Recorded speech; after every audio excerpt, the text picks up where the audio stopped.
Meus irmãos, a paz do Senhor Jesus Cristo, graças a Deus por essa oportunidade de estar aqui com os irmãos mais uma vez, para poder aqui trazer aqui uma pequena lição, uma pequena introdução, da lição do número 8, que tem aqui como tema muito importante, que é a batalha contra Ai, que é a lição de número 8. E nós estamos aqui nessa lição agora e falaremos aqui um assunto importante, de fundamental importância para as nossas vidas, um tema que contorna aí que contorna uma via que é a via que nós devemos desviá-la, né? Que é a via exatamente do que? Do pecado. Desviando dessa via, a gente com certeza encontrará em Jesus Cristo o caminho da vitória, né? Quem opta por essa via acaba lá na frente encontrando a perdição e a morte. É por isso que é de fundamental importância esse tema, esse título, que a gente consiga aí, extrair alguma lição aí, porque é muito valiosa. O tema e o texto que nos dará um norte, ele está registrado em Josué, capítulo 7, e ele vai até o versículo 11, né? E o texto áureo, a outra referência que nós temos, ela é o capítulo 7 de 2 Crônicas, né? Que foi a oração de Salomão, depois que terminou a construção do templo. A Bíblia fala que, terminando Salomão de orar, caiu fogo do céu e consumiu o holocausto. É importantíssimo também essa passagem, é muito linda, porque essa oração de Salomão,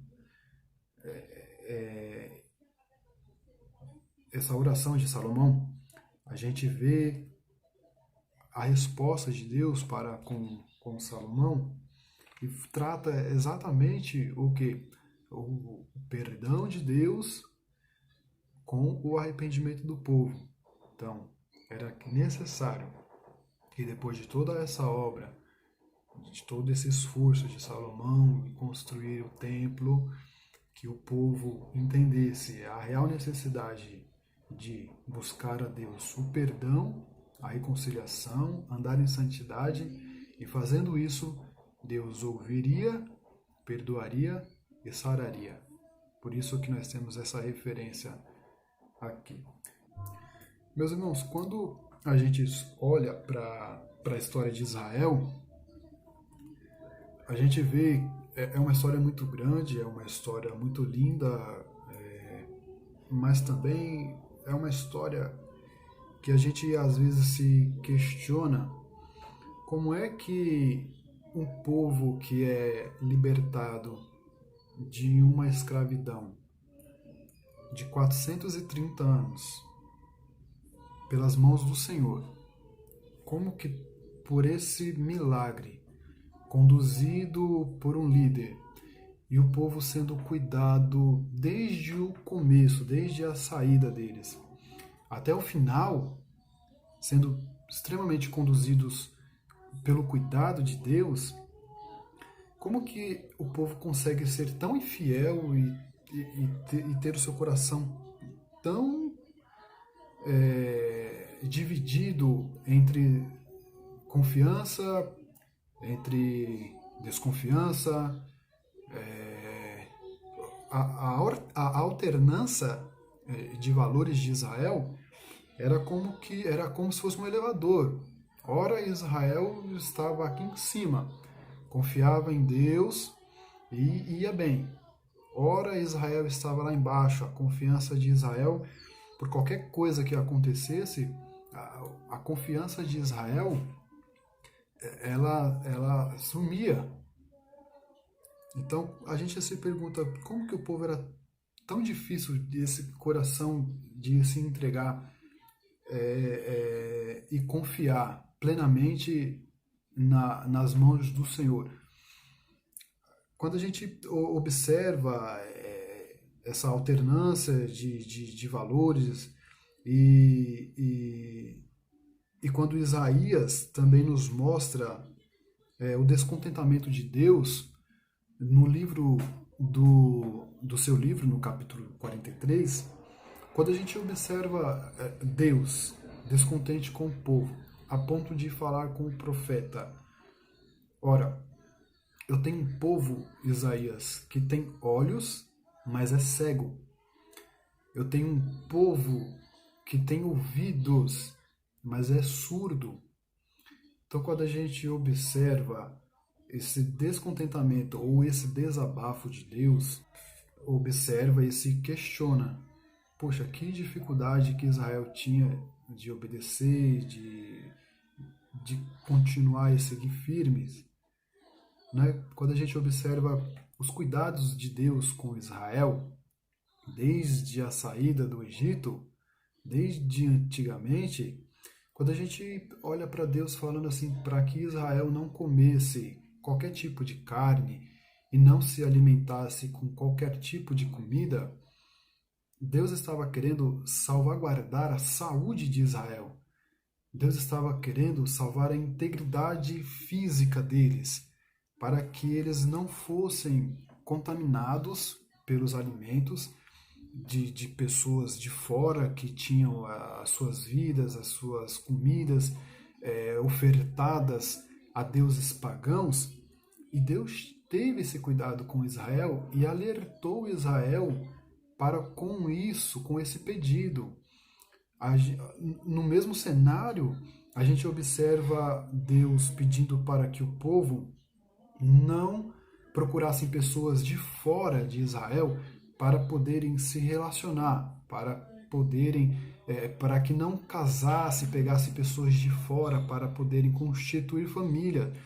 Quando a gente observa a atitude de Deus fazendo isso e fazendo esse pedido para Israel, não é que Deus queria criar para si uma raça única, uma raça ariana, puritana ou coisas do tipo, ou que Israel fosse ali exclusividade única e só Israel prestava. Não.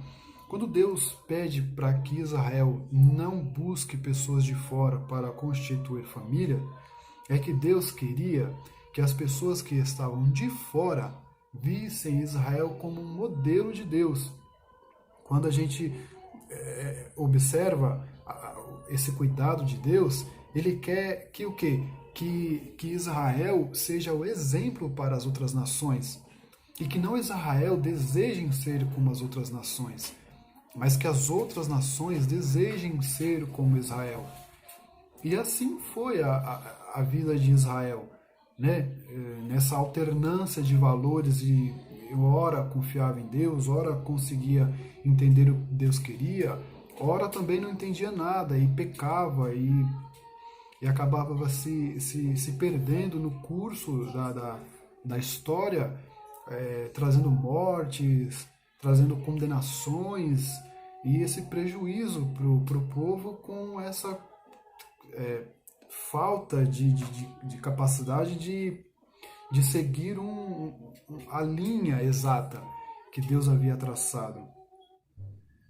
Então a gente observa que aqui, nessa história que a gente entra, não é diferente. Ela é também, de fato, uma história registrada por conta do quê? Da infidelidade, do erro, da mentira, do pecado que ainda acompanhava Israel.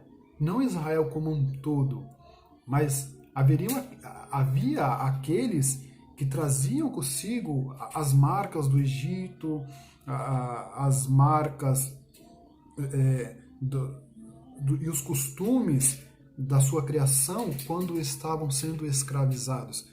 Tiveram o seu coração, a sua mente comprometidas com tanto tempo sendo escravizados e aprisionados pelo inimigo. Então aqui a gente para diante desse cenário e a gente observa que o povo conquista a terra prometida, que o povo consegue, com a graça e a bondade de Deus, como o nosso professor Davi nos trouxe na lição anterior, derrotando o primeiro inimigo. Então Deus dá a cidade a Israel, aos hebreus, por intermédio de uma estratégia liderada por Josué. Cerca-se os muros, e o Davi trouxe uma explicação extraordinária, explicou detalhadamente, e o povo conquista a terra. E quando o povo conquista a terra, é interessante que dá-nos a entender de que ali parecia ser o suficiente para eles, mas não era só aquilo que Deus havia preparado para eles. Haveriam outras terras a serem conquistadas, e que Deus disse que daria ao povo. Mas quando a gente observa que a cidade ela precisava ser destruída, e tudo que havia naquela cidade era oferecida a ídolos, era oferecida a deuses pagãos, era oferecido aos seus deuses, aos seus cultos. Então, nada naquela cidade serviria para ninguém que fosse habitar naquela terra. Ela precisava ser destruída. Então, quando Deus ordena para que ninguém, quando a gente observa aqui no capítulo 7, no capítulo 6 e no versículo 18, Deus ele é taxativo em dizer: tão somente guardai-vos do anátema, para que ninguém toques nem tomeis alguma coisa deles, e assim façais maldito o arraial de Israel e o perturbeis. Deus havia alertado Israel para que não fosse pegado nada, para que não fosse trazido nada de lá, porque eram oferecidos aos deuses, ao paganismo. Então eram coisas contaminadas. Logo, Deus não compactua com nada que é contaminado. Nada daquilo que é oferecido e ofertado aos inimigos, Deus repudia. Porque Deus é um Deus santo. A sua característica é a santidade. Então, como Deus é um Deus santo, logo o povo deveria cuidar da sua santidade também, para dar o exemplo e ser exatamente esse modelo que Deus queria. Então, no meio dessa trajetória, no meio dessa história, a gente entra no capítulo 7 de Josué, e aqui fala exatamente sobre uma pessoa, por nome de Acã, que por conta desse descuidado, por conta desse pecado que ele não havia sido liberto, pela contaminação de lá de trás, ele acaba comprometendo a sua família, ele acaba comprometendo Israel, ele acaba se comprometendo por conta do quê? Por conta da desobediência, por conta do pecado, por ter passado por cima da lei que Deus havia estabelecido e tinha ordenado. Ele passa por cima das diretrizes, desobedecendo e desrespeitando. E isso o quê? Compromete Israel, a sua família e tudo. Aos olhos de Josué e aos olhos dos dois espias, essa conquista ela seria tecnicamente fácil. Quando Josué manda os dois espias para vigiarem a cidade, eles olham a cidade e, de fato, o que eles trazem para Josué era uma mensagem de conforto. Josué era um homem de guerra, era estratégico. Ele tinha na sua cabeça, na sua mente, exatamente as estratégicas certas, porque Deus dara para ele. Então, quando os dois espias eles trazem a mensagem: olha, Josué, acredito eu, trazendo aqui nas minhas palavras, essa conquista aparentemente será um pouco mais fácil. Talvez não haverá tanta dificuldade, porque a cidade ela é um pouco pequena, então os soldados de guerra deles são poucos. Então não necessita que o Senhor, Josué, prepare aí o exército inteiro para que possa guerrear contra essa cidade. Mande apenas alguns dos homens que a gente tomará a cidade. E assim foi. Assim foi feito. Quando Josué monta a estratégia, e a Bíblia fala que Josué manda aproximadamente de 2 a 3 mil homens para guerrear contra a cidade, e de fato não era uma cidade grande, de fato não era, aos olhos dele, que era estrategista, difícil de vencer, porque a cidade era habitada por mais ou menos uns 12 mil habitantes. Se a gente for pensar que se existem 12 mil habitantes, logo os homens de guerra que cercavam a cidade a mando do rei de lá eram aproximadamente de 1.000 a 1.500 a 2.000 homens. Vamos supor que Josué mandasse para lá uma quantidade que fosse enfrentar 2 soldados de Josué, um soldado do rei de Ai.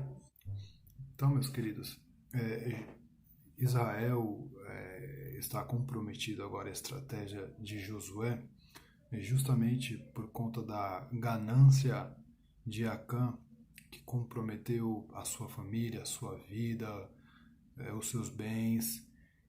A gente vai ver na história que ele precisou ser morto junto com a sua família, né, que foram apedrejados e depois atearam fogo. Só assim a ira de Deus foi retirada e o povo foi restaurado, Israel foi restaurado, e a gente vai observar que com essa restauração o povo se santificou, se purificou. Então lá na frente Josué monta de novo uma nova estratégia, como Deus havia dito que iria dar a cidade nas mãos dos hebreus. Então aquela promessa estava de pé. Era justamente a necessidade do povo se santificar, tirar aquele anátema de meio de Israel, tirar aquele homem que estava em pecado, porque estava comprometendo o Israel, e após essa extirpação, tirar Acã do meio do povo, a sua família, por conta da sua ganância, da sua desobediência, por sua condição de não preservar os seus, de não preservar a lei, os mandamentos, enfim. Então a gente vai observar que Josué monta de novo a estratégia, agora com o exército inteiro, e manda para lá na cidade. Então a estratégia foi montada de uma mentalidade muito extraordinária, haja vista que ele recebe essa ordenança e essa estratégia de Deus, mas foi muito bem planejada, né? Foram de novo cercados. Então ele vai à frente do rei para que o rei e os seus guardas pudessem vê-los, a fim de que Josué e outras pessoas corressem à vista do rei, para que eles pudessem se desorientar, para que a estratégia deles fosse desbaratada.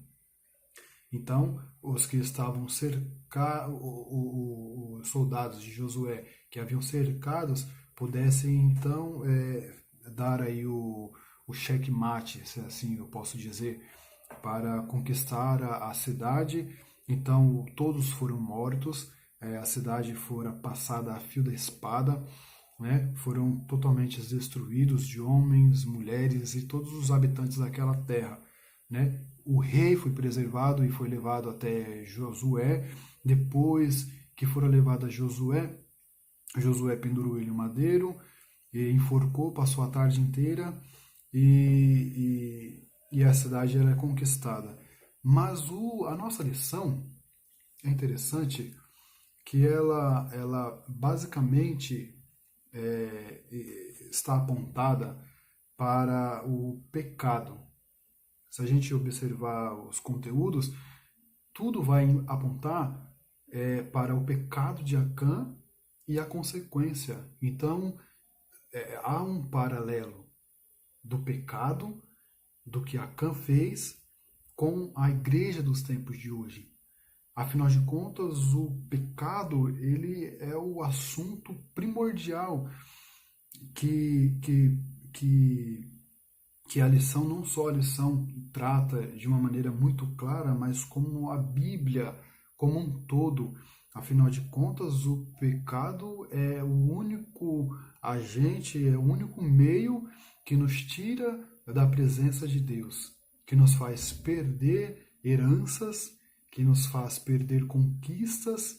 O pecado nos faz perder a fé. Então, o pecado, ele traz consequências devastadoras na vida dos que já se foram. Agora vamos esperar o juízo para que se apresente diante de Deus, e das gerações que ainda estão vivos. O pecado, ele está no mundo, e o inimigo das nossas almas está com as suas garras para fora. E a Bíblia fala que ele está ao nosso redor, odiando a quem ele possa tragar.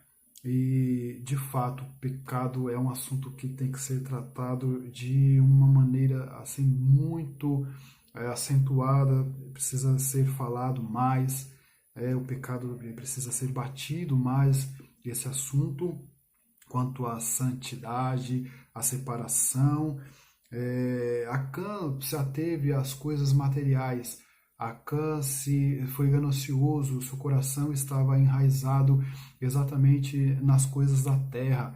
Né? Quando a gente vê que ele pega a túnica babilônica, quando ele pega um ciclo de 200 pratas e uma barra de ouro que pesava aproximadamente ali meio quilo, 500 gramas, então ele se atém a essas coisas da terra, que é o que? É uma arma muito forte que o inimigo usa na nossa vida. Para quê? Para ofertar essas coisas e tirar a nossa mente, o nosso coração daquilo que é eterno. Então, quando a gente observa que o inimigo tem essa arma, a gente busca na palavra e encontra.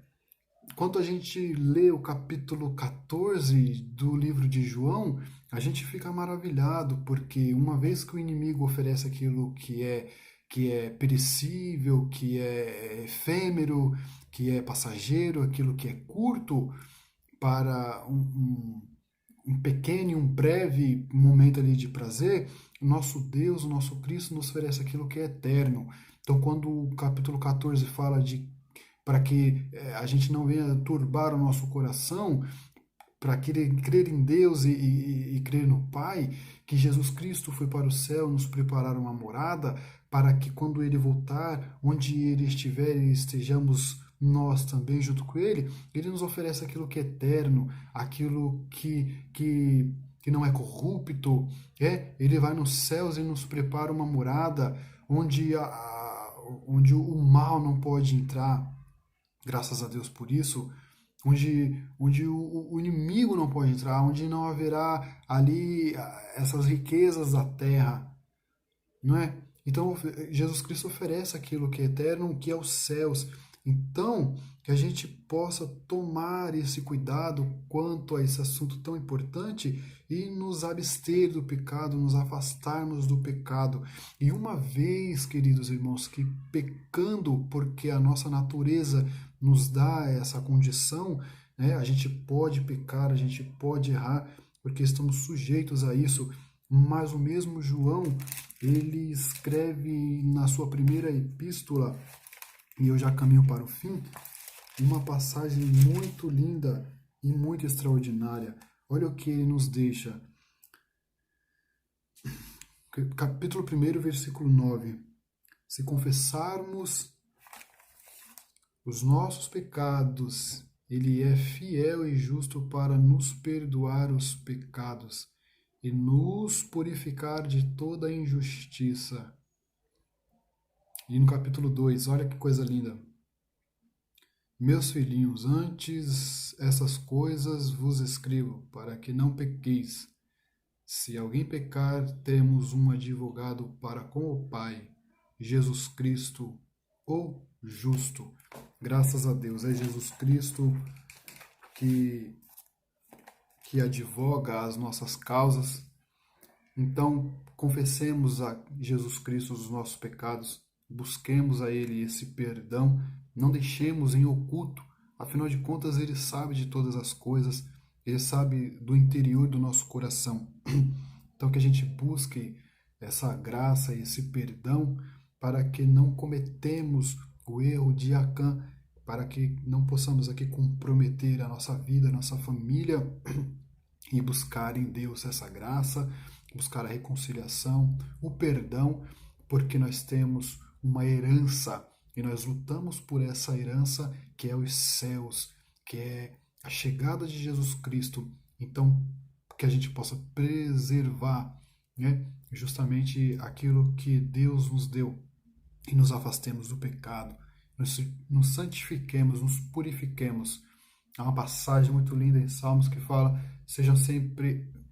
Salmos não, Eclesiastes, sejam sempre alvas as vossas vestes e que nunca falte o óleo sobre vossas cabeças. Que assim continuemos, meus queridos, essa graça, né, buscando em Cristo essa força que só Ele tem para nos dar. Que Deus em Cristo vos abençoe. Até uma próxima oportunidade. Fiquem na paz do nosso Deus. Tchau.